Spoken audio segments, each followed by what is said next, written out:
ಸರಸ್ವತಿ ಸಂಮಾನ ಹೆಸರಾಂತ ಸಾಹಿತಿ doctor SL. Bhyrappa ಅವರ ಅಂತ್ಯಕ್ರಿಯೆ ಚಾಮುಂಡಿ ತಪ್ಪಲಿನ ಚಿತಾಗಾರದಲ್ಲಿ ನೆರವೇರಿತು.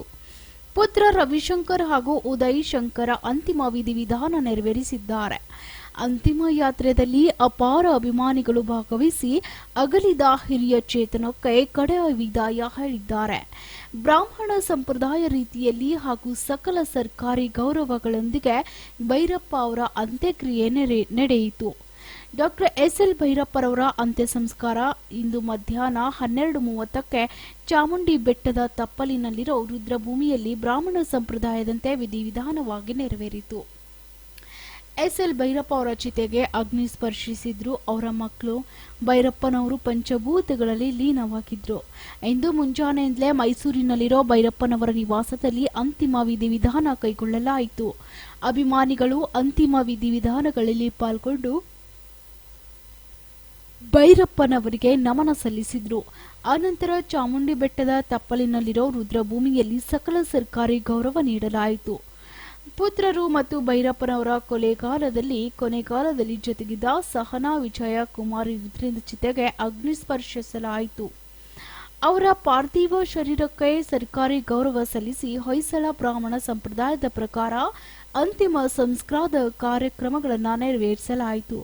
ಪತ್ನಿ ಸರಸ್ವತಿ, ಭೈರಪ್ಪನವರ ಕುಟುಂಬಸ್ಥರು, ಅಭಿಮಾನಿಗಳು, ಶಿಷ್ಯರು, ರಾಜಕೀಯ ಗಣ್ಯರಾದ ಕೇಂದ್ರ ಸಚಿವ ಪ್ರಹ್ಲಾದ್ ಜೋಶಿ, ಸಚಿವ ಮಹದೇವಪ್ಪ, ಪ್ರತಾಪ್ ಸಿಂಹ ಸೇರಿ ಹಲವರು ಭೈರಪ್ಪರಿಗೆ ಕಣ್ಣೀರಿನ ವಿದಾಯ ಹೇಳಿದ್ರು. ಅಂತಿಮ ಸಂಸ್ಕಾರದಲ್ಲಿ ಬಿಳಿ ಖಾದಿ ತೊಟ್ಟು ಭಾಗಿಯಾದ ಪ್ರತಾಪ್ ಸಿಂಹ, ಸಚಿವ ಮಹದೇವಪ್ಪ, ಪ್ರಹ್ಲಾದ್ ಜೋಶಿ, ಶಾಸಕ ಟಿ.ಎಚ್. ಶ್ರೀವತ್ಸ, ವಿಧಾನ ಪರಿಷತ್ನ ಸದಸ್ಯ ಶಿವಕುಮಾರ್, ಜಿಲ್ಲಾಧಿಕಾರಿ ಜಿ. ಲಕ್ಷ್ಮೀಕಾಂತ್ ರೆಡ್ಡಿ ಪುಷ್ಪಗುಚ್ಛ ಇಟ್ಟು ಅಂತಿಮ ನಮನ ಸಲ್ಲಿಸಿದ್ರು. ಪೊಲೀಸ್ ಅಧಿಕಾರಿ ಶಿವಾನಂದ್ ನೇತೃತ್ವದ 10 ಜನರ ತಂಡವು 3 ಸುತ್ತು ಗಾಳಿಯಲ್ಲಿ ಗುಂಡು ಹಾರಿಸಿ ಭೈರಪ್ಪ ಅವರಿಗೆ ಗೌರವ ಸಲ್ಲಿಸಿತ್ತು.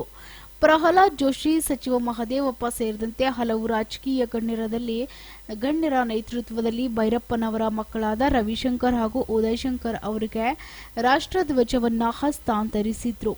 94 ವರ್ಷದ ಸಾಹಿತಿ ಭೈರಪ್ಪ ಅವರು ವಯೋಸಹಜ ಕಾಯಿಲೆಯಿಂದ ಬೆಂಗಳೂರಿನ ರಾಜಾಜಿನಗರದಲ್ಲಿರುವ ಖಾಸಗಿ ಆಸ್ಪತ್ರೆಯಲ್ಲಿ ಬುಧವಾರ ಮೃತಪಟ್ಟಿದ್ರು.